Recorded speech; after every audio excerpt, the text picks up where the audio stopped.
pero muchas… No, en serio, muchísimas gracias, muy buenas tardes a todos. Muchas gracias, Guillermo, por la invitación y a todos en la AMDA. La verdad es que para mí es un placer y un gusto estar aquí. Les puedo decir que el de los sectores, sin duda, como ya comentó Guillermo, de los más relevantes en México es el sector automotriz, el sector automotor, pero además, en el caso personal, es mi sector favorito. Entonces, pues para mí es verdaderamente un placer estar aquí con ustedes. Al ver la presentación de Guillermo, me queda claro que no solo conoce del sector, sino también conoce bien de macroeconomía. De hecho, creo que varias de las láminas que traigo se parecen un poco, pero bueno, traté de darles un twist porque me pareció excelente tu presentación, Guillermo. Y empezaré con la parte global. La presentación pues viene un poquito desempacada. Estuve la semana pasada y el fin de semana en Washington, D.C. Yo iba originalmente a las reuniones del Fondo Monetario Internacional, como afortunadamente suelo ir, y pues se juntó en esta, fue doble premio porque también estaba la renegociación, la cuarta ronda de renegociación del Tratado de Libre Comercio. Y si bien, a diferencia de Eduardo Solís, que él estuvo en el cuarto de junto, yo estuve en el cuarto de junto, o sea, el observador nada más. Pero bueno, me permitió también un poquito percibir cómo se ven las cosas, ¿no? Cómo se está viendo. Entonces, bueno, para empezar, voy a cambiar el micrófono para moverme un poquito. Gracias. Entonces, bueno, ok. Lo que pusimos aquí en el título es estabilidad macroeconómica, que es lo que más nos ha distinguido, aún dentro de pues, estos desastres naturales y geopolíticos, ¿no? Pues, terremotos por lo que ocurrió desafortunadamente, y a la vez cómo hemos visto visos de cosas positivas dentro de la tragedia. Lo mismo pasa en el tema global, con todos estos pues, accidentes, o no sé si llamarle accidentes, pero con estos terremotos que estamos viendo a nivel geopolítico. Entonces, la presentación tiene dos secciones. La primera es la parte global, la segunda la parte de México. Entonces, me voy con aspectos macroeconómicos globales. En las reuniones, tanto en el Fondo Monetario, con el Banco Mundial y otras que podemos estar presentes, como las del G20, lo que hemos visto es que está muy intrincado todo el panorama global. Y pues la manera que se me hizo pues sencilla para explicar fue este diagrama de aquí. Entonces, con esto se explica todo y ya nos vamos a lo que sigue. No, no es cierto. No, la verdad es que justamente a pesar de ser el diagrama, según yo, más simple, sigue teniendo cierto grado de complejidad. Entonces, me voy a ir como caja por caja un poco para ver si podemos retomar toda esta discusión global y por qué hay tantas preguntas sobre, bueno, entre todo esto, por qué los mercados financieros, sobre todo las bolsas, están en máximos históricos en el caso de Estados Unidos y varios lugares del mundo, ¿no? Entonces, yéndonos a la primera, mercados financieros, vamos a descomponer un poquito este diagrama. Bueno, sin duda los riesgos geopolíticos juegan un papel importante. Cuando vemos que, por ejemplo, Corea del Norte lleva a cabo una prueba nuclear, pues vemos cómo en la mañana los mercados amanecen ligeramente negativos o al menos en cero, a veces se caen un poquito más, sobre todo en Corea del Sur, por ejemplo, pero sí tienen cierto impacto. Este impacto hemos visto que es de corto plazo, pero sí tiene un impacto. Dos, el crecimiento económico, sin duda, tiene que ver con ambas cosas. Y tres, la parte de política monetaria. Ahora, un punto importante es que ante todo esto también está esta expectativa en Estados Unidos de que haya ciertas reformas, sobre todo la reforma fiscal, donde bajen los impuestos, sobre todo para las empresas, y dos, el tema de desregulación, que también le han dado impulso a los mercados financieros. Entonces, con esto que tenemos, pues tenemos mercados financieros en niveles históricos, máximos históricos, políticas monetarias que han sido ultra laxas, ya lo sabemos, tasas en muchos lugares, en países desarrollados, cercanas a cero o inclusive negativas, y además estos estímulos cuantitativos tan fuertes donde han prácticamente llenado de liquidez a las instituciones financieras. Y bueno, las reformas. Entonces, con esto es más o menos como tiene el mercado las cosas. No le pone tanta atención a los riesgos geopolíticos, salvo de muy corto plazo, ¿no? El crecimiento económico, pues sí, es la segunda vez desde 2008 que el Fondo Monetario Internacional revisa sus pronósticos de crecimiento global al alza. Los había estado revisando, pero siempre a la baja, y ahora los revisó al alza, entonces por segunda ocasión. Entonces podemos pensar que el crecimiento está en las cosas un poco mejor. Insisto, esto es a nivel global. El problema de todo esto es que, a pesar de eso, el crecimiento, aunque se esté revisando al alza, es bajo. O sea, no estamos hablando de las tasas de 5 o 6% que se pronosticaban, estamos hablando de tasas ya del 3.5%, 3.7%, por ejemplo. Entonces, como se ve ahí en la gráfica, para algunos en Estados Unidos ya están en un estancamiento y como está ahí, dice el Museo de Historia Económica de Estados Unidos, y tienen el crecimiento con la forma de un esqueleto del dinosaurio, como si fuera algo del pasado, de otra era, ¿no? Y las políticas monetarias ultralaxas, pues sabemos que ya se está empezando en algunos bancos centrales como la Reserva Federal a retirar ese estímulo monetario, o en otros bancos centrales como el europeo, que podrían empezar pues tan pronto como en enero, ¿no? Y al final del día, la expectativa de reformas en Estados Unidos pues tiene mucho que ver con la dinámica del Congreso y el presidente de Estados Unidos, que no ha sido la mejor, ¿no? Si vemos cuáles son las cosas que le han salido al presidente Trump, pues realmente nos podemos enfocar en 3. Hay gente que dice que es 0, pero yo creo que me parece un poco que es erróneo, es extremo. 3 cosas. 1, pudo nombrar a Neil Gorsuch como juez de la Suprema Corte, y eso tuvo un proceso en el Senado, ya es un éxito. Número 2, pudo salirse de las negociaciones del TPP, que era relativamente sencillo porque realmente no había tratado ni nada. Dentro de eso podíamos meter también salirse de los acuerdos de París, aunque realmente al final del día no se está saliendo del todo, ¿no? Simplemente no va a cumplir con los compromisos. Ya es un tema ahí político, pero en realidad no se está saliendo del todo. Y la tercera cosa es que pudo cambiar las cortinas de la Casa Blanca por color dorado, ¿no? Entonces, probablemente no ha hecho mucho, pero sí, al menos tiene esas 3 cosas, ¿no? Ahora, habiendo dicho esto, entonces, si el crecimiento no se ve tan bien, la política monetaria ultralaxa se va a retirar y la expectativa de reformas no está, ¿con qué nos quedamos? Nos quedamos con los riesgos geopolíticos que pues no se ven claramente que vayan a estar más tranquilos. Al contrario, hemos visto cosas que jamás pensamos ver, como la posibilidad de algún tema nuclear bélico, ¿no? Que por años pensamos que eso nos iba a dar. Entonces, ¿qué nos puede dar esto? ¿Caída de los mercados? ¿La siguiente recesión? Pues puede ser, quién sabe. Somos malísimos los economistas para pronosticar, bueno, para varias cosas, pero en particular para pronosticar recesiones.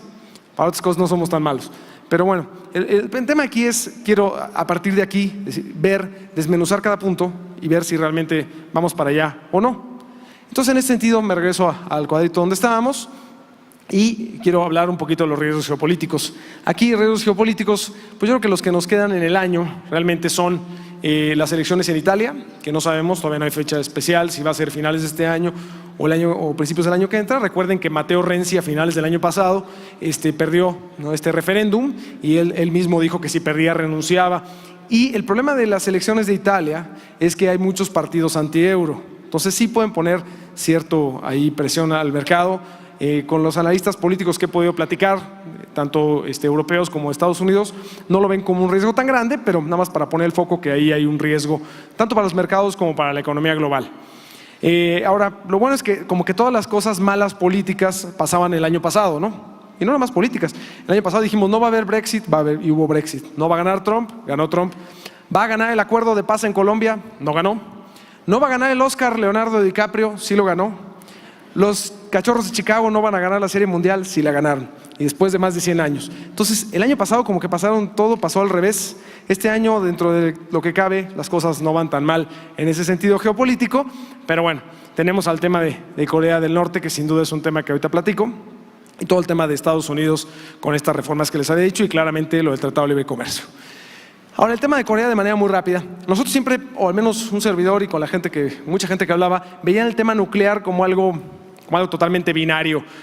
O pasa y se destruye el mundo, o no pasa. Entonces, como si pasa, se destruye el mundo, mejor ni nos preocupamos, ¿no?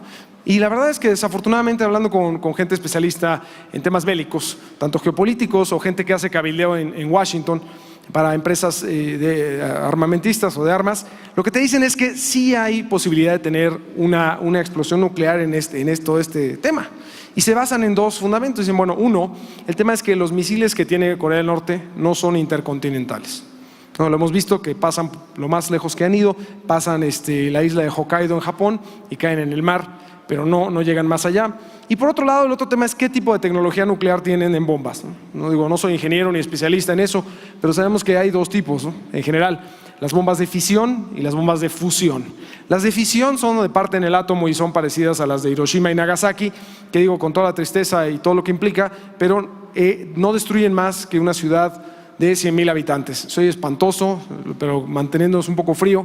No es lo mismo a las de fusión, que son las termonucleares, que son las que pueden borrar pues varias ciudades, un estado o inclusive un país, depende del tamaño, ¿no? Entonces, claramente son las bombas que tenía la ex Unión Soviética de Estados Unidos en la Guerra Fría, que podían limpiar el planeta en algunos minutos.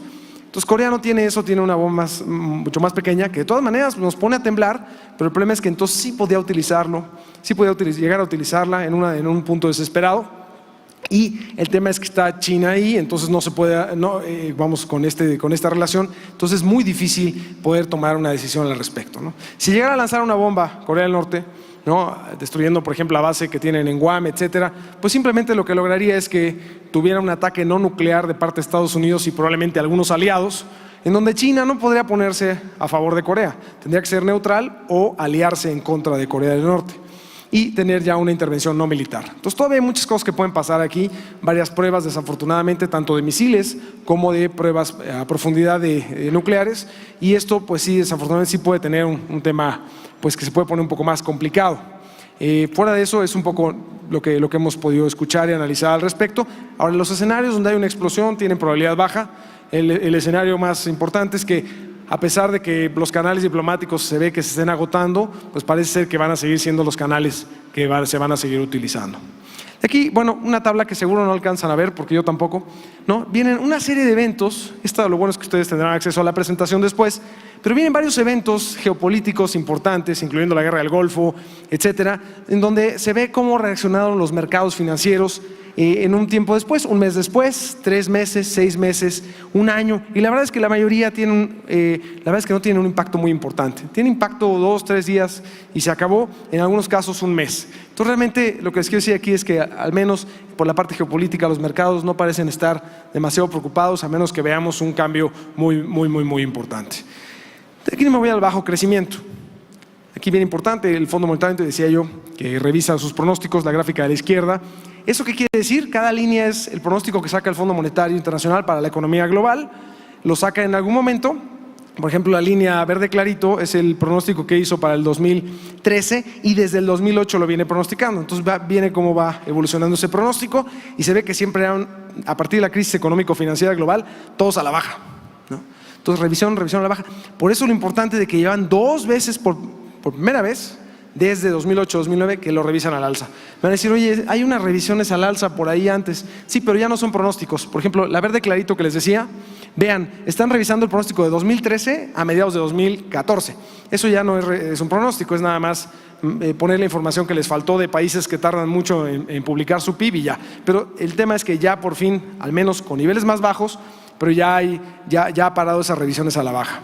En general, en la última revisión de pronósticos para países y regiones, todos los revisó al alza, salvo el Reino Unido por el tema del Brexit, que lo revisó a la baja. Entonces, en general, hay optimismo de que el crecimiento global pues va bien, aunque a niveles más bajos, pero va en general bien y además sincronizado.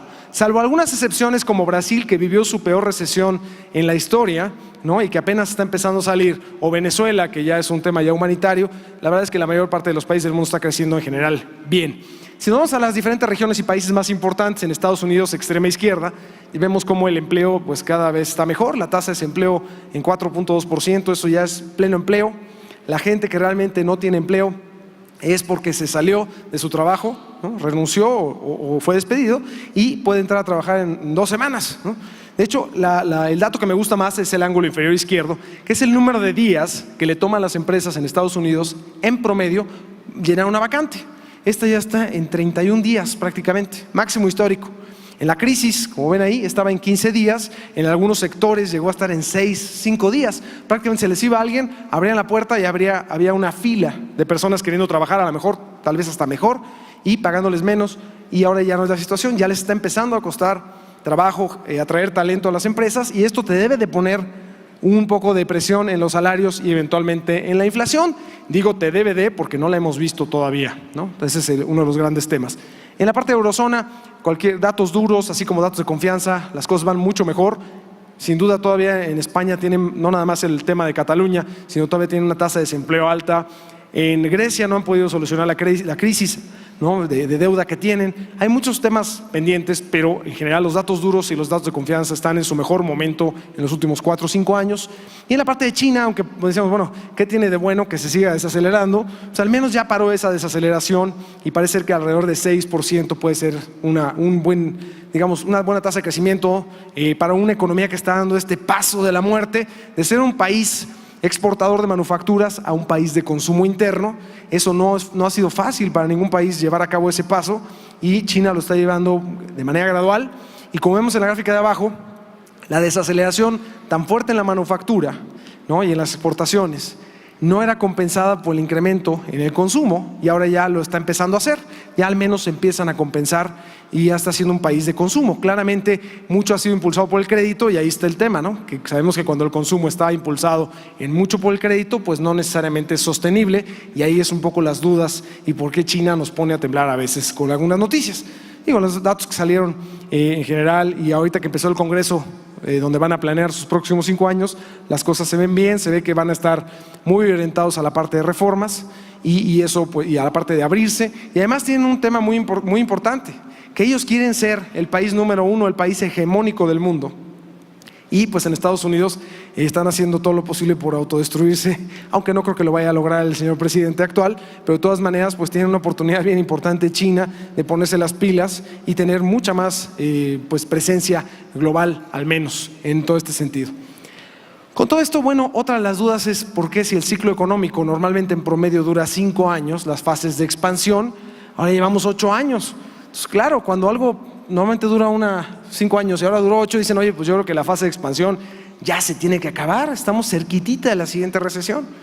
Y aunque coincido con Guillermo en su presentación, que decía que hay un cambio de ciclo, que sí lo veo en muchos sentidos, no estoy seguro que esto signifique, en el caso de la parte de la fase de expansión, que tenga que terminar, la verdad, porque todavía la política monetaria de los países desarrollados sigue muy laxa, por más que se está empezando a retirar y por otras cosas que hemos comentado aquí. Pero bueno, el siguiente, políticas monetarias ultralaxas, justamente de aquí me voy a la Reserva Federal, donde ya había muchas dudas si iban a subir tasas en diciembre por tercera ocasión este año. Yo creo que sí lo van a hacer. La probabilidad implícita en los futuros de Fed Funds está ya en casi 80%, entonces muy probable que sí suban otros 25 puntos base en diciembre, y el año que entra pues va a depender de varias cosas, ¿no?, entre ellas la economía, pero también pues quién va a ser el siguiente líder del Fed, porque sabemos que Janet Yellen es muy probable que ya no lo sea, su periodo termina en febrero. Y en ese sentido me voy a los otros bancos centrales. Vean cómo se han expandido sus balances, ¿no?, con esta compra de bonos masiva, regar liquidez, ¿no? Ahí no son números en dólares, están indizados para ser comparables, pero vemos cómo la Reserva Federal ya paró de comprar bonos, ya paró de expandir su balance desde hace tiempo con el famoso tapering.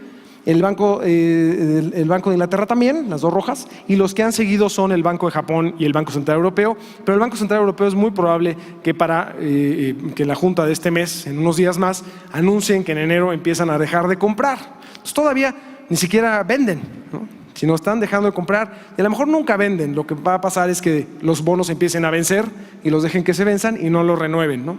Eso es un poco lo que se piensa hacer. Ahora, entonces, la Reserva Federal del lado derecho sí ya anunció y ya empezó de manera muy gradual a reducir su balance. Aquí está como porcentaje del PIB, entonces por eso se ve que sí ha bajado, pero realmente no ha bajado mucho. Como porcentaje del PIB se piensa que pueden reducirlo hacia un 15% del PIB, que no es un buen promedio porque antes tenían como 5 o 6, pero es un poco lo que se piensa de aquí hacia adelante. Y sobre la designación del nuevo líder del Fed, pues es muy difícil, ¿no?, más con un presidente como Trump, que es tan impredecible. Pero bueno, hasta ahorita las personas, no nada más es el líder, sino también el vicepresidente. Stanley Fischer ya se retiró, y va a haber otros 2 espacios vacíos, al menos. Entonces son varias cosas importantes que hacer. Los mercados sí han estado reaccionando mucho depende si quién está de moda, ¿no? Por ejemplo, estos 2 días se piensa que John Taylor, el profesor de Stanford, pudiera ser el siguiente gobernador, el presidente de la Reserva Federal, pero pues hasta ahorita los que más suenan son el señor Warsh y el señor Powell, que la verdad pues si ellos son, pues Powell sería, yo creo, que la continuidad de Yellen. Warsh es más crítico, ¿no? Pero bueno, pues Warsh es más volátil y eso le gusta a Trump. Inclusive Trump ha dicho en público que quiere un presidente de Reserva Federal que se vea bien en la tele, que se vea jovial, que hable así a la gente, ¿no? Que ya como que le parece, no, le faltó decir que le parece ya muy viejita a Yellen, no lo dijo, pero nada más le faltó, ¿no? Entonces a ver cómo es esto lo tenemos que saber antes del 3 de noviembre, entonces ya nos falta mucho, y esto mueve muchísimo a los mercados, ¿no? En el tema del Banco Central Europeo ya lo comenté, me lo voy a saltar y me voy a la reforma fiscal y de regulación de Estados Unidos, ya para pasar a México. Aquí en este sentido, pues la reforma fiscal que presentó Trump, no sé si la vieron, la primera que presentó, cuando en México presentamos una reforma fiscal, llega el secretario de Hacienda al Congreso, a la Cámara de Diputados, y atrás trae alguien con un diablito con varias cajas de archivo. Órale, aquí te dejo los 18 tomos de la reforma fiscal, ¿no? Digo, hacemos un trabajo muy bueno, o en parte a lo mejor no queremos que lean todo o no sé cuál es el tema. Pero allá se fueron al extremo. Trump entregó una cuartilla en donde decía: queremos que la economía crezca y que se generen millones de empleos. No dijo 1, 2, 2.5 en este año, o sea, así de vaga estuvo. Y quería bajar la tasa corporativa y personal de ISR a 15%, imposible. Bueno, ya se la batearon obviamente. Viene la siguiente, que es esta, donde quiere bajar la tasa corporativa de 35 a 20% y también para las personas. La verdad es que platicando con gente del US Treasury en Estados Unidos, lo que me dicen es: mira, así como está no va a pasar. Probablemente lo que podamos hacer es bajar la tasa de ISR corporativo, pensando que la inversión que te va a generar te va a compensar por los ingresos fiscales que pierdas, porque si bajas la tasa, pues dejas de recaudar una buena parte. Eso, por ejemplo, ahorita la deuda en Estados Unidos anda en 98% del PIB, se puede ir más o menos como a 106, 110% del PIB, y se supone que en 10 años tendría que regresar a 98. No hay manera que en ningún modelito que tengamos que llegue a eso. Entonces va a ser una reforma muy complicada, porque a pesar de que a los republicanos no les gustan los impuestos, bueno, a nadie, ¿no? Pero en general a los republicanos tampoco, lo que menos les gusta es que se haga un déficit grande y esto haga que la deuda crezca mucho. Entonces yo creo que va a ser un tema del 2018. Sinceramente no creo que se apruebe este año, pero pues va a mantener a todos ahí muy nerviosos. Ahora, un punto importante es que aun cuando la primera reforma fiscal se cayó, las bolsas no lo reflejaron. Lo reflejó el dólar, que se había fortalecido y se dejó de fortalecer. Entonces yo creo que las bolsas sí tienen mucho fundamento de buenos reportes de las empresas, donde han podido incrementar sus márgenes, y yo no creo, como algunos dicen, que las valuaciones de las empresas están enormes y que esto pues ya también te indica que la burbuja va a explotar y ahí viene la siguiente recesión. Yo creo que no. Yo creo que las empresas sí han sido pues en sus reportes muy buenas, fundamentalmente muy buenas, y además no han reaccionado con el tema de reforma fiscal, que eso me parece muy importante, porque sí que a lo mejor no la tienen ni siquiera descontada, ¿no? Aquí es un poquito lo que les había comentado de la deuda. Y me voy un poquito con las cosas que tiene Trump. Trump abre frentes por todos lados. Es importante tratar de ver cómo piensa para ver si podemos pronosticarlo, pero cuesta mucho trabajo, ¿no? Tiene demasiados frentes. Ahora ya abrió el frente contra la NFL, ¿no? Entonces dices, bueno, ¿para qué te metes con el fútbol americano, ¿no? Pero bueno, entonces en todo esto tiene recortes de impuestos, quiere aumentar el gasto en infraestructura, tiene el tema del Tratado de Libre Comercio, lo de los Dreamers, lo del muro cada vez se ve más complicado. El Obamacare, que lo tira, lo quiere tirar y lo vuelven a levantar. Ahora de plano lo que hizo fue, bueno, recorto los subsidios, y entonces no pude matar al Obamacare, pero sin estos subsidios se va a morir solito. Pues ya resulta que en el Senado ya están pudiendo volver a aprobar esos subsidios de alguna otra manera para que puedan llegar y no se muera el Obamacare. Entonces, con todo esto, pues así, digo, siendo muy automotor, creo que este es el mejor ejemplo de cómo se ve la reforma de Trump, ¿no? Ahí está la agenda de reformas y parece que de plano nomás no pasa el puente, ¿no? Dicen, tú písale, ¿no? Bueno, otra vez vamos a volverle a pisar. Así se ven las reformas de Trump desde un punto de vista muy automotriz, ¿no? Pero bueno, ahora, volviendo al cuadrito, ahora, ¿cómo llega uno del bajo crecimiento a las políticas monetarias ultralaxas? Bueno, pues normalmente el bajo crecimiento implica normalmente consumo privado lento, baja inversión privada. Las empresas tienen una de efectivo, ¿no? Apple tiene casi 2 veces las reservas del Banco de México en efectivo, ¿no? O sea, las empresas tienen mucho efectivo, no están llevando a cabo mucha inversión, ¿no? Entonces no hay presiones inflacionarias y eso pues te sigue diciendo, bueno, pues sigues teniendo políticas monetarias ultralaxas, aunque ya quieras empezar a retirarlas. Así es como mucha gente ve el esquema. Y piensan que donde está el corazón de todo esto es en la inflación, ¿no? Entonces, si la inflación es el corazón de todo esto, que no hay inflación, entonces por lo mismo no puedes quitarla y entonces te hace un ciclo ahí vicioso muy grave. Pues el problema es que yo creo que sí tienen razón. Si vemos las gráficas, la inflación, si vemos, está muy volátil, pero en general como que estaba ubicándose en niveles mayores, eso en los países desarrollados, ya está en niveles bastante inferiores. Pues sí, pero yo creo que ese no es el corazón de la discusión. Yo creo que el corazón de la discusión es otra cosa. Es el cambio tecnológico, demográfico y la globalización. Estoy seguro que no les estoy diciendo el hilo negro y ustedes también lo han pensado, pero es que es muy importante. O sea, si vemos, por ejemplo, en cambio tecnológico, las cosas que está habiendo a cada rato, pues implican cambios tremendos donde hay una baja en costos tremenda para muchas empresas, ¿no? Productos nuevos que pensaron que jamás iban a demandar, y la demografía también. La demografía lo que está haciendo es que la gente viva más. Si la gente vive más, entonces a lo mejor en sus ahorros, que por cierto en los países desarrollados es la gente que más poder adquisitivo tiene, pues no quiere consumir tanto, porque dice, oye, ahora voy a vivir, se supone que 20 años más de lo que había pensado, tengo que ahorrar más. Y las generaciones nuevas, que no tienen tanto poder adquisitivo, ¿qué pasa?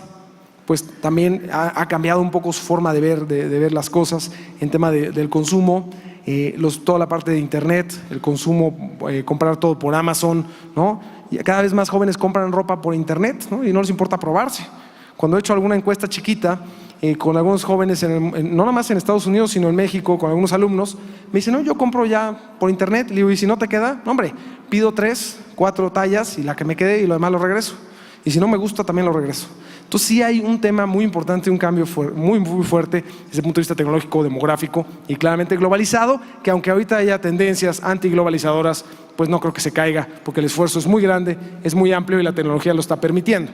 Entonces sí es un cambio muy, muy importante. Simplemente en el tema automotriz, en el tema de Uber, ¿no? El tema de Uber a lo mejor generó una demanda adicional de coches en algún momento, ¿no? Y mientras la gente seguía comprando su coche, pero hoy que ya empieza a funcionar o ya funciona el servicio, pues mucha gente, ¿qué pasa? Deja de comprar coche. Muchos chavos dicen, no, mejor me voy en Uber. Y eso va cambiando, ¿no? Ese tema aspiracional del mexicano y en muchos lados del mundo donde es me quiero comprar mi coche, también ha cambiado. Yo creo que el cambio tecnológico tienen que pensarlo, ¿no? Tienen que pensar cómo puede afectar hacia adelante. O sea, se decía que la música hace 20, 30 años iba a ser un servicio público como el agua o como la luz, ¿no? Que pagas una cuota mensual. Pues ya hoy ya lo es, tardó bastante, pasó por muchas etapas. Lo mismo es muy probable que en la parte de automotriz también tarde y no sea de la noche a la mañana que tú pagues un servicio para que tengas un coche que vaya por ti, te recoja y te lleve a todos lados y nunca seas dueño del coche. Yo creo que faltan muchos años para que ocurra, pero muchos dicen que esa es la tendencia. Entonces nada más les dejo esa semilla para que vayan pensando cómo tienen que rediseñar su negocio al futuro. Pero bueno, esa es una semilla no muy agradable para la mayoría, ¿no? Pero pues sí hay que pensarla. Me voy a la economía mexicana y aquí ya no me tardo mucho y además porque traigo varias láminas que son un poquito repetitivas con respecto a las que ya presentó de manera muy precisa y muy buena aquí don Guillermo. La economía mexicana, bueno, las dos preguntas que nos hacen desde el principio del año son, así llego con los inversionistas donde sea, en Londres, en Nueva York, aquí en México me dicen, a ver, tú háblame de dos cosas, NAFTA y AMLO, ¿no? Esas son las preguntas, ¿no? Entonces, claramente, pues sí, es un poco a lo mejor políticamente incorrecto ponerlo así, pero así es como preguntan, ¿no? O sea, al final te están preguntando por la elección, te están preguntando por el Tratado de Libre Comercio. Entonces, habiendo dicho eso, un poquito de qué pasó con la economía este año, con todas las incertidumbres de Trump, pues la verdad es que nosotros, cuando nos dijeron que ganaba Trump, hicimos varias simulaciones, era muy difícil cómo lo pones en números, pero lo que vimos es que la mayoría de los empresarios, tanto de empresas transnacionales como mexicanas, decían, a ver, mis proyectos que ya tengo los voy a seguir invirtiendo porque si no pierdo dinero, pero los nuevos los voy a poner en la congeladora, ¿no? Entonces dijimos, bueno, vamos a suponer que en los primeros 100 días del gobierno de Trump, del 20 de enero al 30 de abril, dejan de invertir, se lo quitamos a nuestro modelito de PIB y nos daba un PIB de 1.1%, ¿no? Algunos les habrá tocado leer eso y sí, no estamos ahí, estamos creciendo más, lo cual me da mucho gusto, aunque obviamente a nadie le gusta equivocarse, en este caso da gusto que estemos creciendo más. El punto importante aquí es que no duró 100 días, ¿no? Cuando vamos a en el banco tenemos 6 consejos regionales, en los cuales cada uno de ellos tenemos entre 40 y 50 empresarios, muchos de ellos son dueños de concesionarios, y entre otras cosas, y lo que nos decían ya para mediados de febrero es, no hombre, este señor es perro que ladra, no muerde, entonces nosotros vamos a reactivar nuestros proyectos. La verdad, las cosas han estado en general bien. No quiere decir que no tuvo efecto. Claro que tuvo efecto la incertidumbre. Vean la inversión extranjera directa en el ángulo superior izquierdo. La del primer trimestre comparado con los primeros trimestres de los últimos 5 años fue baja realmente. Entonces sí hubo un tema de incertidumbre que sí afectó a la inversión extranjera directa y claramente los indicadores de confianza, como está en el ángulo inferior izquierdo, el IMEF manufacturero, estuvo varios meses en zona de contracción. Lo bueno es que ya van cerca de 4 o 5 meses que estamos en zona de expansión. Ahora, algo importante que sí comenté en las diferentes reuniones donde pues, comentaba yo cómo veíamos en el equipo de análisis el crecimiento para este año, era que lo que sí veíamos de todas es el consumo privado fuerte. Y ese afortunadamente ha estado fuerte, ¿no? O sea, en los números que tenemos de enero a julio ha estado creciendo por arriba de 3%, 3.2, 3.3, y la verdad es que el consumo ha seguido fuerte, yo creo que en mucho por el tema del empleo formal. Si vemos la gráfica del ángulo inferior derecho, quienes han tenido la oportunidad he tenido yo la oportunidad de platicar con algunos de ustedes, esta gráfica creo que ya es medio trillada, la hemos puesto mucho, pero realmente yo creo que sí dice mucho. O sea, a partir que la línea roja es el empleo formal, ¿no? El personal registrado en el IMSS, ISSSTE y Fuerzas Armadas, y la línea gris es el PIB, ¿no? Nuestra aproximación mensual en México, que es el IGAE, y antes el empleo formal crecía a la misma tasa que el PIB. Y de repente, a partir de la reforma laboral, empieza el empleo formal a crecer por arriba, ¿no? Esto es por razones un poco, tal vez no las mejores en términos de propiciar que las empresas lo hagan, sino hay visitas que hace la Secretaría del Trabajo, a lo mejor les ha tocado, donde pues ahora la nueva ley laboral sí reconoce el outsourcing. Por muchos años, ¿qué pasó? Pues era con la ley de los 40 que teníamos laboral, pues una válvula de escape para las empresas no tener que contratar gente y quedárselas de por vida, fue utilizar el outsourcing. Y se utilizó donde había empresas con 99% de su plantilla laboral con outsourcing.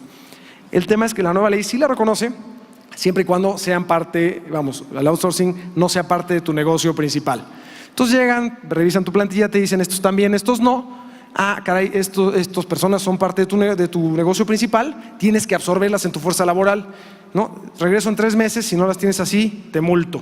Todas las empresas han ido absorbiendo todos estos empleos de outsourcing, todos los empleos adicionales que han crecido por arriba del PIB, más o menos en nuestros análisis, la mitad son empleos nuevos y la mitad son empleos que se formalizan, que también es muy importante. ¿Por qué? Porque es muy diferente ser no formal a formal, al menos para la banca. Para la banca es muy importante. Si eres informal, así tengas 10 años trabajando en outsourcing, tengas un salario pues decente, una cuenta de cheques, a lo mejor es casi imposible a veces darle crédito porque sus contratos no van más allá de 30 días, no te pueden decir o probar que tienen un flujo constante de ingreso, etcétera. Y cuando dan ese paso a ser formales, que a lo mejor es un pequeño paso, realmente es un gran paso, y no me quiero volar ninguna frase de la luna ni nada por el estilo, pero el punto importante es que es un gran paso porque se convierten en tener una cuenta de cheques a una cuenta de nómina. Se les puede dar crédito de nómina y si funciona una tarjeta de crédito, un crédito hipotecario, claramente un crédito para automóviles. Entonces, en ese sentido, eso ha sido bien importante en el crecimiento. ¿Cuánto va a durar esto? Porque cuando terminen las visitas de la Secretaría del Trabajo, pues se acabó el impulso de esta reforma.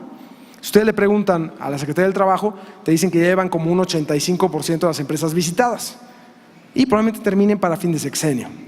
Entonces vamos a tener que tener otras fuentes de formalización, que hacer algo para seguir formalizando. Pero esto ha sido una fuente bien importante y yo creo que sí vale la pena mencionar porque eso ha sido uno de los factores por los cuales el consumo interno está bien, porque la gente que tiene crédito no es gente que no tiene cultura bancaria, ¿no? Sino que sabe lo que es el crédito, lo utiliza bien, paga y por eso el crédito crece a doble dígito y las tasas de morosidad están en niveles mínimos. Entonces, algo importante pues, ha sido el petróleo. Desafortunadamente nos ha estado robando muchísimo PIB, ¿no? En estos años ha habido caída de la producción petrolera. Afortunadamente para el año que entra sí ya no vemos que sigan las caídas, sino que se estabilice la producción y eso va a ser algo bueno para el PIB, ¿no? Ahora desafortunadamente pues ha dejado un tema bien importante. Esto se parece mucho a la gráfica, nada más que esto es en PIB, no en ventas de coches, a la que trae Guillermo, ¿no? Es el famoso heat map por regiones o por estado del lado derecho. Y vemos cómo realmente pues, refleja mucho lo mismo casi que estábamos viendo en la parte automotriz. Digo, este es el primer trimestre, la información más nueva que tenemos. Ahora en noviembre a principios sale el segundo trimestre, pero en general vemos cómo el sureste, que es tan dependiente de petróleo y gobierno, pues que le ha ido bastante mal desafortunadamente.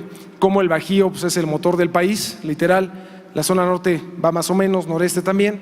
Y ya si nos vamos de las regiones, si nos vamos a los estados, por ejemplo, toda esa parte norte que está en amarilla, realmente pues en muchos por Tamaulipas, donde también tiene petróleo, ¿no? Y en la parte de centro, donde incluye Veracruz, pues está en verde porque le ayudan todos los demás, pero Veracruz claramente está en rojo, ¿no? Y Tabasco pues está en rojo por todos lados, ¿no? Inclusive se veía en el mapa que presentó Guillermo. Entonces en ese sentido pues realmente sí vemos en esto pues, un país que se está desacelerando en algunas regiones, sobre todo en la parte sureste, y creo que con las cifras que tendremos después probablemente veamos una desaceleración un poquito más fuerte, pero ahorita doy otros datos al respecto hacia adelante. Notas importantes en el caso del petróleo, no nada más que se va a estabilizar la producción, sino que han salido bien las rondas, ¿no? Aquí no traigo la 2.4, donde bueno, no fue 2.4, fueron los farm outs de Pemex, pero en general lo que se ha podido asignar con respecto a lo que se estimaba ha salido mucho mejor, salvo la primera ronda, que sabemos que el gobierno no publicó el precio mínimo y eso desincentivó un poco la participación. Y el descubrimiento de este pozo Sama 1, que está aguas someras enfrente de las costas de Tabasco, que probablemente dé alrededor de 150,000 barriles en menos de 2 años. Entonces, mucha gente me dice, ay, es que claro, tenía un chorro de petróleo, no se descubrió nada. No, bueno, a ver, tienes que vender campos que sepas que tienen petróleo, si no, no te los van a comprar. Y dos, una cosa bien importante aquí es que lo bueno es que esto fue un esfuerzo exploratorio del sector privado por primera vez. Entonces, yo creo que eso fue bien importante.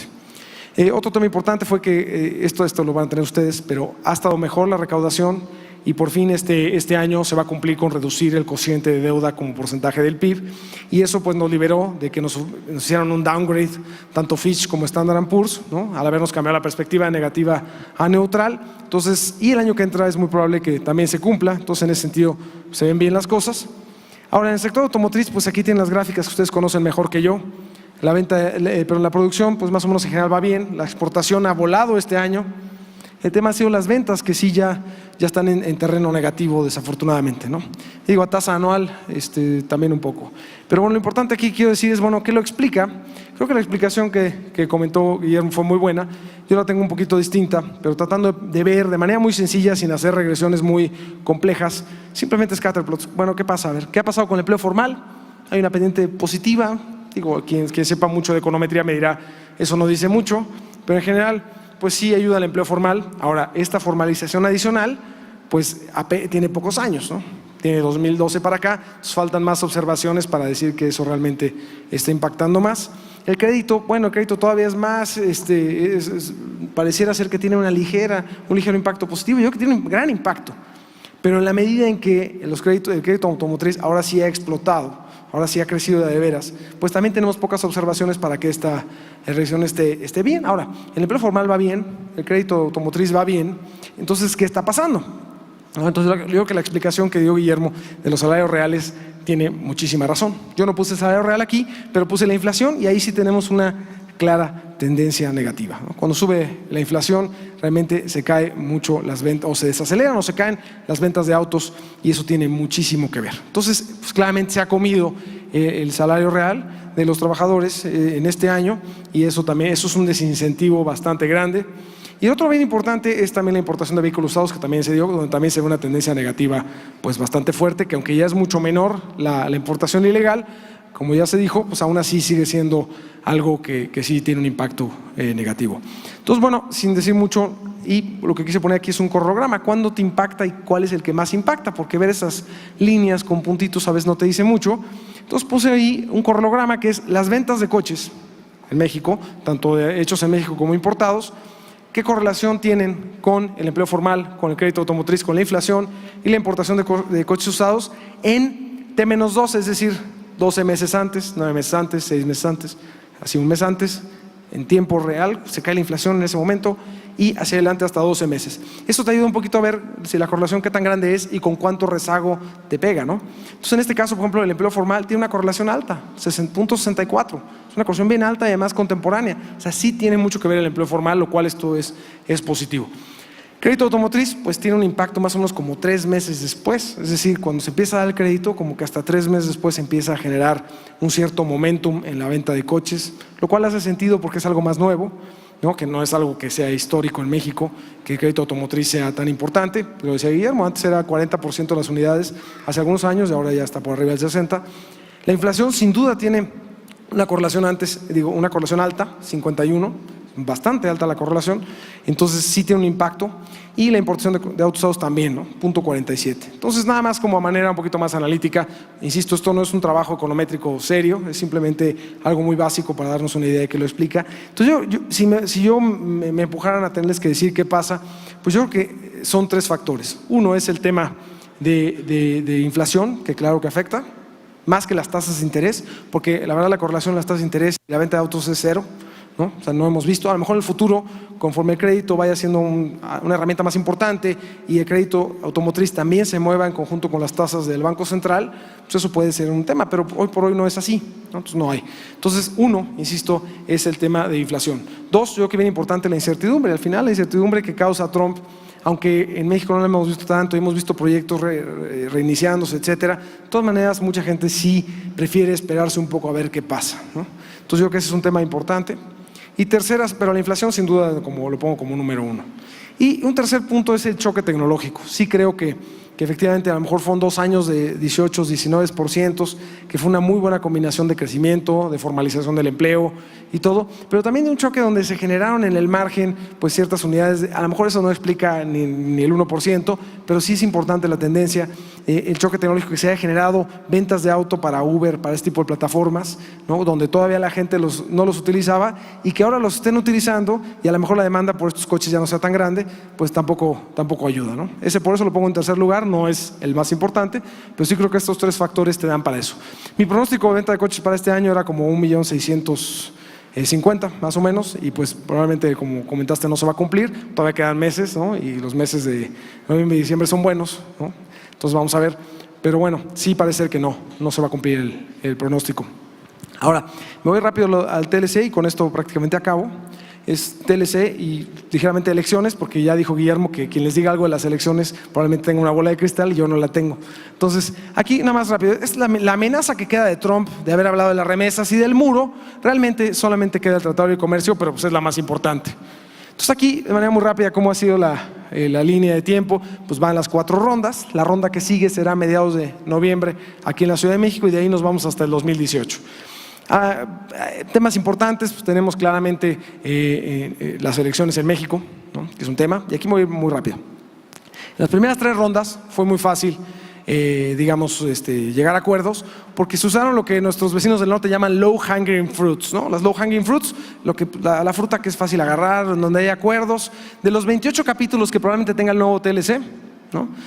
Porque ahorita tiene 22, 7 fueron planchados, o sea, rapidísimo, estos estamos de acuerdo. Entonces ya en esta 4ª ronda llegamos al tema donde ya hay cosas donde no hay acuerdos y desafortunadamente pues estuvieron aderezadas por comentarios de Trump diciendo mejor terminamos el acuerdo y hacemos acuerdos bilaterales y además la introducción de esta cláusula de terminación de cada 5 años si no hay una renegociación, lo cual pues va en contra de toda la racionalidad de tener un tratado de libre comercio que dé certidumbre de la inversión, ¿no? Entonces yo creo que eso fue importante. Entonces es un poco lo que acabo de decir. Entonces esto hizo que la 4ª ronda pues no fuera tan buena. Ustedes vieron ayer la declaración sobre todo del representante de comercio de Lighthizer y fue bastante negativa.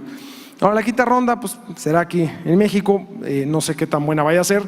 Yo sí creo que va a seguir el tratado. Nuestro escenario base es que siga el tratado, pero pues en las siguientes negociaciones ya se están yendo más allá y el problema es que entonces empiezan las fechas políticas importantes en ambos países, ¿no? O sea, para empezar, tenemos tenemos ya el proceso para elegir candidatos en México, tenemos las elecciones presidenciales en México donde nadie quiere que esto se vuelva pues una plataforma política para ningún partido o candidato.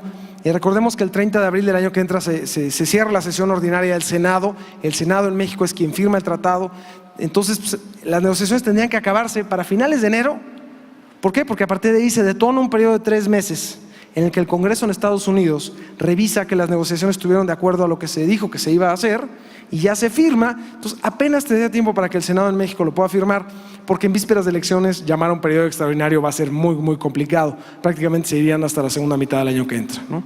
Y recuerden que en Estados Unidos en noviembre del año que entra tienen elecciones intermedias donde renuevan toda la Cámara Baja y 1/3 del Senado. Entonces también les preocupa que este tema pues vaya a estar otra vez ahí puesto como plataforma de campaña para algunos. Entonces, en teoría los incentivos están hechos para hacerlo rápido. No nada más eso, el 30 de junio del año que entra se acaba el famoso Trade Promotion Authority, que es la autorización para negociar tratados. Esta podrían renovársela, aunque todo el mundo me dijo el Congreso no se la va a renovar. Entonces son cosas que ponen todo el terreno complejo, pero a la vez con todos los incentivos para acabar rápido. Ahora, ¿cómo está el escenario de riesgos, ¿no? Para los que están muy en riesgos, la zona verde, pues la tranquila, la amarilla hay que preocuparse, la roja es ya muy seria. Entonces, en el eje vertical es la probabilidad, si es baja, media o alta, y en el eje horizontal es si el grado de severidad es menor, moderado o serio. La verdad es que para nosotros la probabilidad de que realmente haya un fin del Telecán, que sería prácticamente si Estados Unidos se sale, yo no creo que en México nos levantemos de la mesa de negociación, aunque esa sea nuestra amenaza, no creo que la cumplamos, pero yo creo que si Estados Unidos se sale, hubiera fin, la probabilidad sí no es baja, es mediana, o sea, está, no sé, cercana al 40% tal vez, o sea, sí es alta. Pero el grado de severidad, la verdad es que no es tan grave, así lo vemos nosotros. Creo que el gobierno ha hecho una buena labor en las últimas semanas de decirlo, pero yo creo que sí es clave. Lo que sí sería muy, muy grave sería que se saliera de Estados Unidos tanto el Tratado de Libre Comercio como de la Organización Mundial de Comercio. Si se sale de la OMC, entonces ya eso no es un problema para México, es un problema global, y entonces eso sí detona la siguiente recesión, y esa sí la puedo pronosticar. Pero eso se le ve con una probabilidad muy baja, ¿verdad? Hasta el momento no ha sido un tema.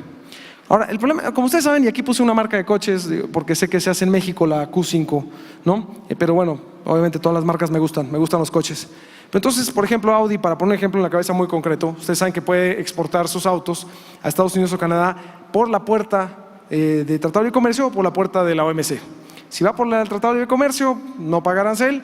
Si va por la de la OMC, paga el arancel de nación más favorecida, que en promedio es 3.5%, pero para los coches es 2,5%, como ya lo dijo Guillermo. Entonces, al menos eso ya pasa hoy en día, ¿no? Por ejemplo, si Audi no llegara a juntar el 62.5% de contenido de Norteamérica, ¿por qué? Porque tuvo que importar más autopartes de Europa y nada más llegó al 55%, pues bien podría exportarlo, pero ya no por la vía NAFTA, sino por la ventanilla de la OMC. Entonces, hoy se puede hacer eso y el arancel no es muy grande. Pero bueno, eso es importante de señalar, ¿no? Entonces decíamos que el arancel promedio es 3.5, para coches es 2,5. Ahora, en México, hoy por hoy, ya hoy, el 42% de lo que se exporta de México a Estados Unidos ya es por la vía OMC. Aunque algunos pudieran tener el beneficio del Tratado de Libre Comercio, lo hacen por la vía OMC. Entonces, realmente, ya se hace vía la OMC, entonces no es algo que fuera tan complicado si se acaba el NAFTA. Y no quiere decir que se acabe el 58% de las exportaciones.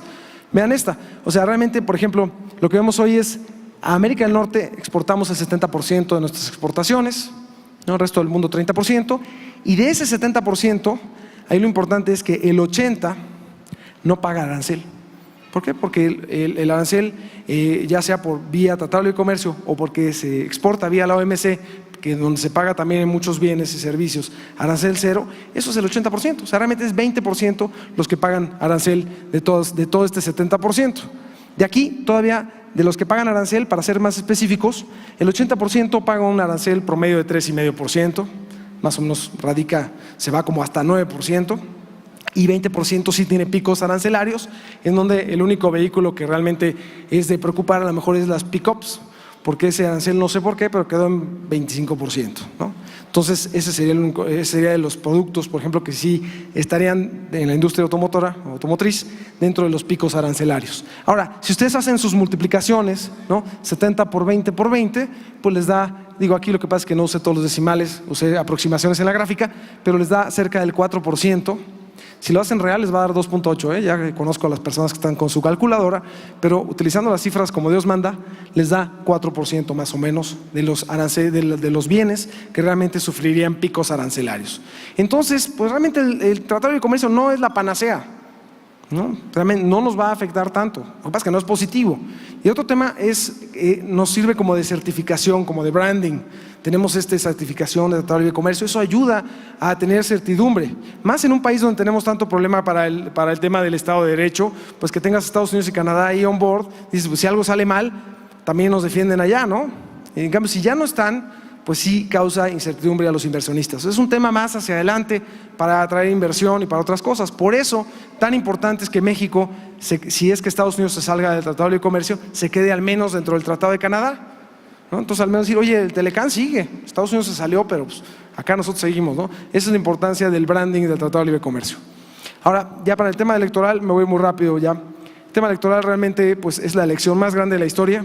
No nada más son estos 9 estados, no nada más toda la Cámara de Diputados, todo el Senado, sino también en muchos estados hay para ayuntamientos, para diputados locales, etcétera. Entonces una elección bastante nacional, sin duda nacional para la presidencia y para los legisladores, pero para muchos estados es una elección muy grande. Es la más grande que ha tenido México en la historia en términos de número de estados, número de posiciones y el número de gente para participar.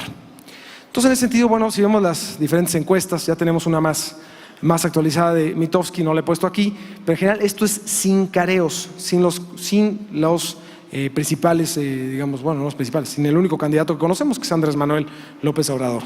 Hasta ahí, la verdad es que en la nueva encuesta, no puse la última, pero la verdad es que no cambia mucho. Sigue estando más o menos el PAN en primer lugar, Morena pisando los talones, el PRI tuvo un descalabro muy fuerte con el gasolinazo, se medio recuperó, el PRD ahí sigue, y lo que sí, el porcentaje de indecisos de ser 40% ha bajado al 30%, que sigue siendo muy alto, ¿no? Entonces, bueno, eso es un punto bien importante que nos dice qué tan lejos estamos y que no conocemos los candidatos. Pero algo bien importante, a un año de la elección de 2006, que fue una elección complicada, ¿no?, en donde el PRI el PAN estaba en tercer lugar y sabemos que ganó, ni siquiera se hablaba de Felipe Calderón, se hablaba de Santiago Krill.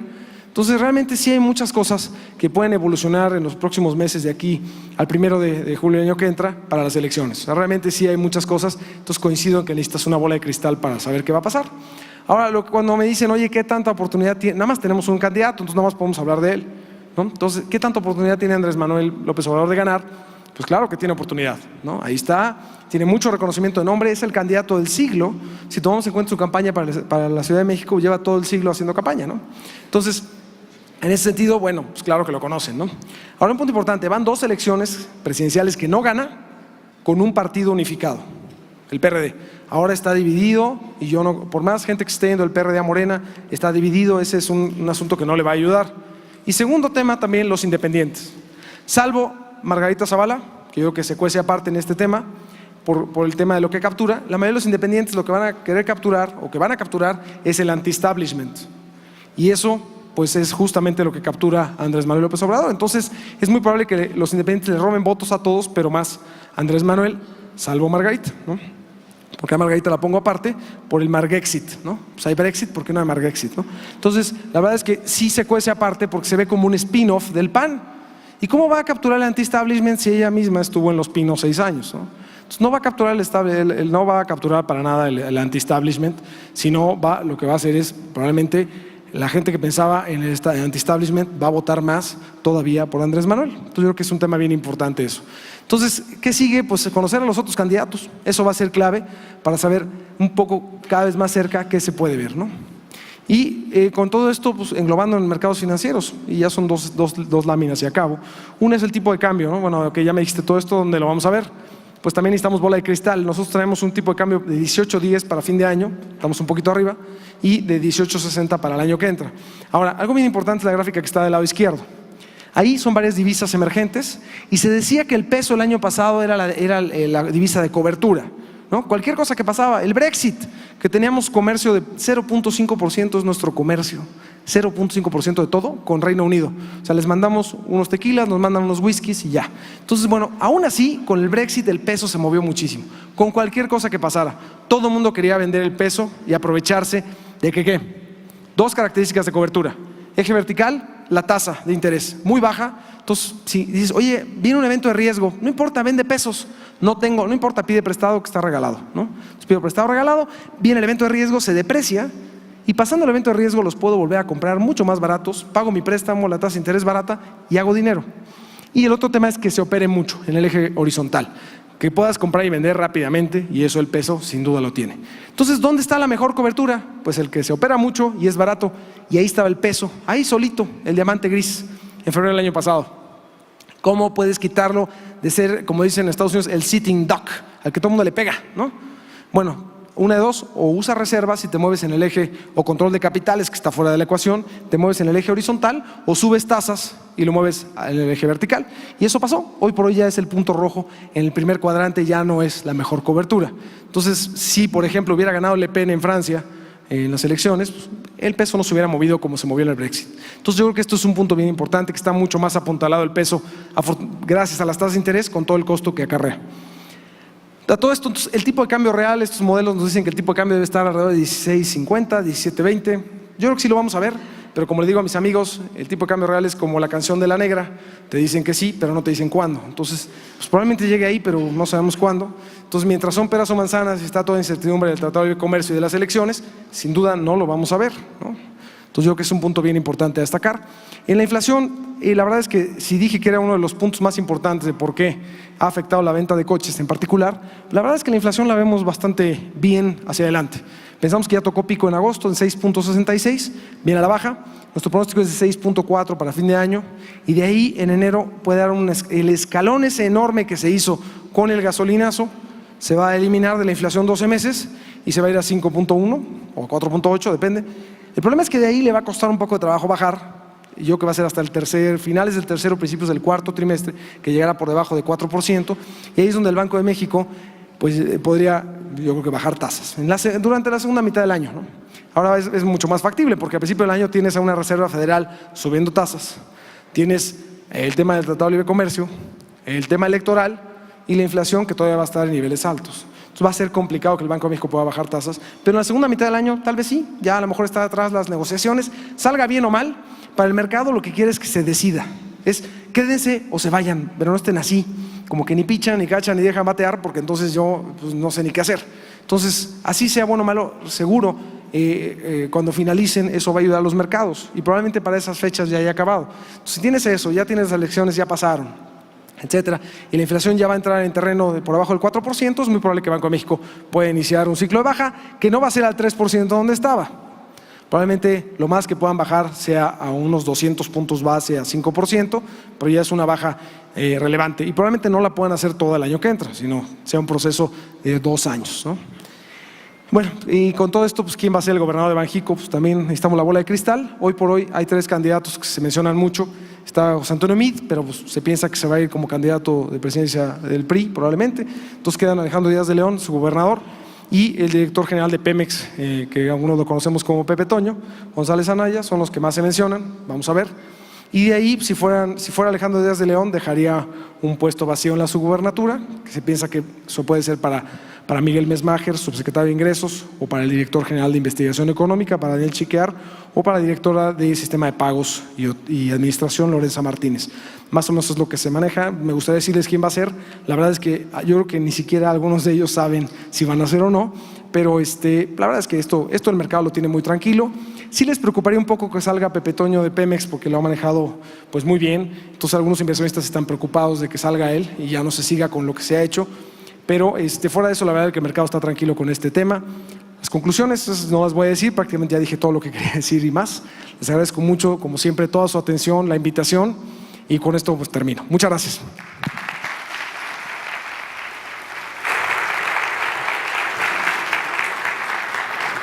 Muchas gracias, Gabriel. No te queremos dejar ir, aunque vamos bastante atrasados con nuestro programa. Nuestro auditorio te plantea 3 interrogantes que las sintetizo, las agrupo. Primero, relacionado con el crédito automotor, hemos visto, como lo presentaba en las tablas Guillermo Prieto, nuestro presidente ejecutivo, un desplazamiento a largo plazo en el otorgamiento de créditos. ¿Ves algún riesgo en créditos a 60 meses, a 72 meses de manera creciente en nuestro mercado? Hasta el momento la cartera vencida en promedio es del 1.4, 1.5%, muy sana.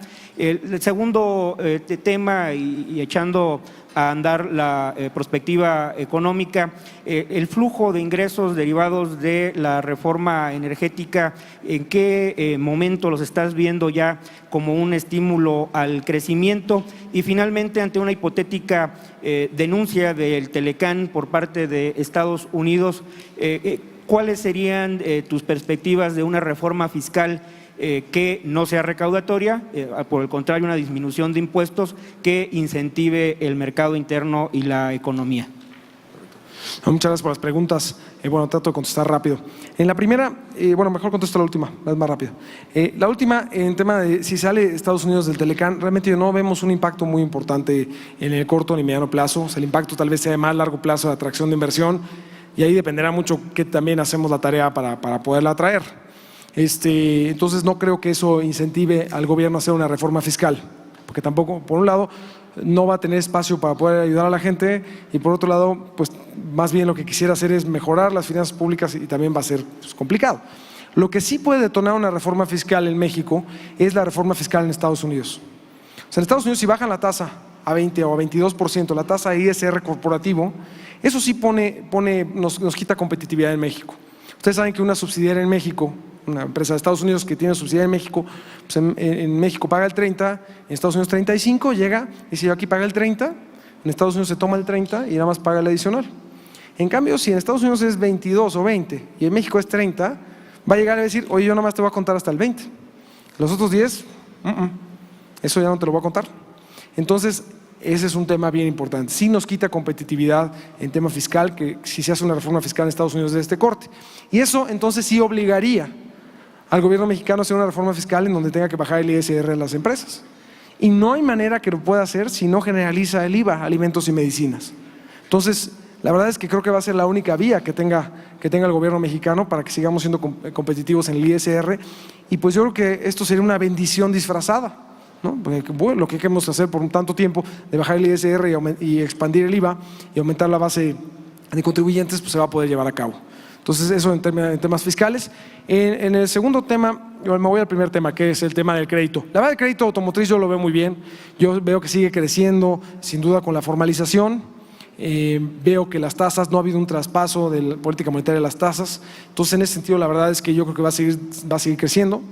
Y la tasa de morosidad va a estar baja. En el tema de actividad económica, pues eso sí, si se desacelera, pues sí podríamos ver una desaceleración del crédito, pero la verdad es que para el año que entra nosotros estamos optimistas. Tenemos, aunque hubiera una salida del Tratado de Comercio, tenemos 2.5% de PIB. Éramos los más optimistas, ahora hay algunos analistas se han movido. Yo creo que las cosas se ven bien todavía para el próximo año. Más allá de un año, yo creo que sí se necesita la bola de cristal para atinarle a la cifra, pero yo veo bien el crédito automotriz, ¿no? Veo que mucha gente todavía, hay más gente que quisiera tenerlo y que no lo ha podido tener. Entonces yo creo que los bancos pues cada vez tienen mejores herramientas para poderlo otorgar y otorgarlo mejor. Entonces yo el crédito automotriz lo veo muy bien. Y la segunda pregunta era, ¿me puede recordar la segunda? Porque ya ahorita con tanta… El flujo derivado de los ingresos por materia de la reforma energética. Perfecto, sí, gracias. Bueno, si vemos un poco cómo está digamos, la cascada de cómo van cayendo, hay algunos flujos que pues ya hay unos que empezaron a entrar con todo el esfuerzo exploratorio de la ronda 1.1. Eso la verdad es que no es significativo, ni siquiera recuerdo el número, no es muy alto. Empiezan a ser significativos a finales del 2018, principios de 2019, por algunos pozos. Ahí ya podemos estar hablando de cerca de 1.5 o 2 mil millones de dólares. Y el grueso de todas las inversiones se va más hacia un 2020-2021. Ahí es donde realmente entra el grueso de las inversiones. Y eso ya se puede ir a cerca de 4 mil millones de dólares. Entonces, en general, yo creo que así es como está un poco la cascada de inversión. Y yo creo que si bien sí depende del precio del petróleo, yo creo que si no se cae de donde está, y más bien las perspectivas son que se mantenga entre 45 y 50 o inclusive a 60 o 70 como algunos pronostican o en algunas curvas de futuro se ve, realmente sí podemos ver que esas inversiones sí se pueden dar. Muchísimas gracias. Muchas gracias, Gabriel. Muchas gracias, Gabriel. Le pido a las señoritas edecanes que nos hagan favor de hacer entrega de un reconocimiento por la participación del doctor Casillas en el Foro Automotor AMDA 2017 y también un estuche con una muestra representativa del arte mexicano. Muchas gracias, Gabriel.